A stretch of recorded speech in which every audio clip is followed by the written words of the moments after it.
Эгерде ушул атактуулук бир күндө жоголуп кетсе, мисалы эл тааныбай калат, муундар өзгөрөт, ал муундун жаңы бегиши пайда болот дегендей. Ооба. Ошондо өзүңдү кандай сезимде ойлойсуң? Кудайга шүгүр, мен ойлойм абдан сонун мен өзүм койгон максаттарыман дагы көбүрөөк жетишкендиктерге ошо чыгармачылыктын жаатында жеттим го депчи. Бир гана позитивдүү карайм. Илгертен бери эле бүт эмелеримди, интервьюларымды, подкасттарымды, пикирлеримди байкап көрсөңөр, баардык учурда тең ошо бегиштей бирөө чыгышын каалайсың деген суроолор болчу.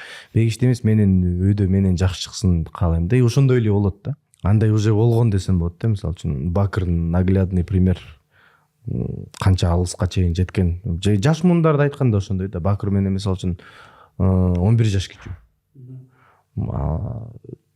Менен мыкты, менен өттү деп айта алам да менчи. Ошон үчүн ар бир учурдун өзүнүн залкарлары болот. Аларга канчалык улуу болсоң, канчалык илгери сен атактуу болуп легендарды болсоң деле ошол учурдун залкарын сыйлап өз урматын бериш керек го деп ойлойм. Ошон үчүн атактуулукту жогото алсам деле мен жөнөкөй эле, мен үчүн оңой эле ал. Башка бирөөгө бирөөнүн сый урматын берип ошону красавчик деп коюш, эгер ал ошого татыктуу болсочу.